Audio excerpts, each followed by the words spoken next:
আসসালামু আলাইকুম everyone, welcome back to my channel. আজকে আমি তৈরি করে দেখাবো নোয়াখালীর ঐতিহ্যবাহী একটি পিঠার রেসিপি। সেটা হচ্ছে খোলাজালি পিঠা। এই খোলাজালিটা কিন্তু মাটির খোলাতে করতে হয়, কিন্তু আমি আজকে তৈরি করে দেখাবো ফ্রাই প্যানে এবং সিদ্ধ চাল দিয়ে এটা কিভাবে তৈরি করতে হয়। তো চলুন দেখে নেই এর পুরো প্রস্তুত প্রণালী।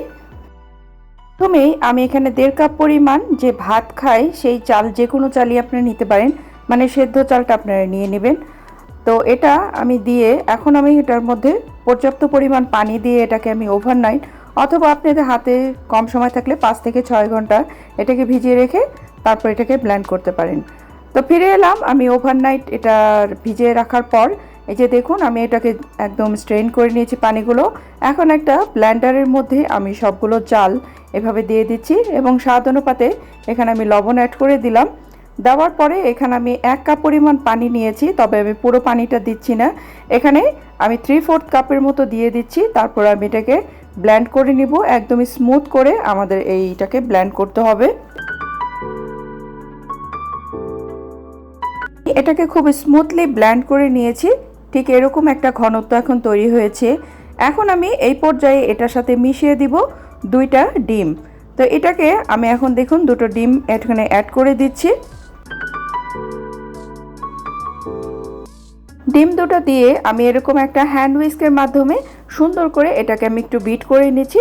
এই যে দেখুন, একদম স্মুথ এরকম একটা ব্যাটারের মতো তৈরি হয়ে যাবে।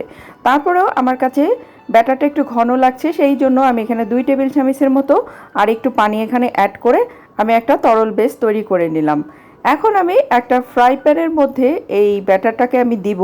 তার আগে এখানে আমি একটু হালকা করে তেল ব্রাশ করে নিচ্ছি। আর এখানে একটা ট্রিক্স আছে, আপনারা কিন্তু এই চুলোর আঁচটাকে পুরো হাই হিটে দিয়ে গরম যেরকম ধোয়া ওঠা করে আপনারা ব্যাটারটা ঢালবেন, তাহলে এরকম সুন্দর সুন্দর ছিদ্র হবে আর পুরো পিঠেটা আপনার পারফেক্টভাবেই তৈরি হবে। তো এইভাবে আমি তৈরি করে নিয়েছি। এই যে দেখুন কত সুন্দর এটা আমাদের তৈরি হয়ে গেছে এবং উঠেছে। আমি আরেকবার দেখিয়ে দিচ্ছি এটাকে কিভাবে তৈরি করতে হবে। ব্যাটারটা দিয়ে এই যে দেখুন কিছুক্ষণ অপেক্ষা করবেন এবং চুলোর আঁচটা এখন কিন্তু কমিয়ে দেবেন। দেওয়ার পরে এটা যখন উপর থেকে আপনাদের সাদা ভাবটা চলে যাবে, ঠিক ওই পর্যায়ে আপনারা এটাকে খুন্তি দিয়ে এভাবে উঠিয়ে নিলে আমাদের তৈরি হয়ে যাবে এরকম বিখ্যাত নোয়াখালীর খোলাজালি পিঠা। তো দেখলেন কত সহজে আমি ভাতের চাল দিয়েই এই পিঠাটি তৈরি করলাম। আপনারা চাইলে আতপ চাল দিয়েও করতে পারবেন। আর দেখুন এটা কত সুন্দর স্মুথলি আমার ছিঁড়ে যাচ্ছে, নরম। ওপর সাইডটা হবে সফট আর নিচের লেয়ারটা হবে ক্রিস্পি। আপনারা চাইলে এখানে মুরগির মাংস অথবা গরুর মাংস দিয়েও এটা পরিবেশন করতে পারেন, অথবা ভর্তা দিয়েও খেতে পারেন। আশা করি আমার আজকের রেসিপিটা আপনাদের অনেক ভালো লেগেছে। ভালো লাগলে একটি লাইক করবেন এবং আমার চ্যানেলটিকে সাবস্ক্রাইব করে নেবেন।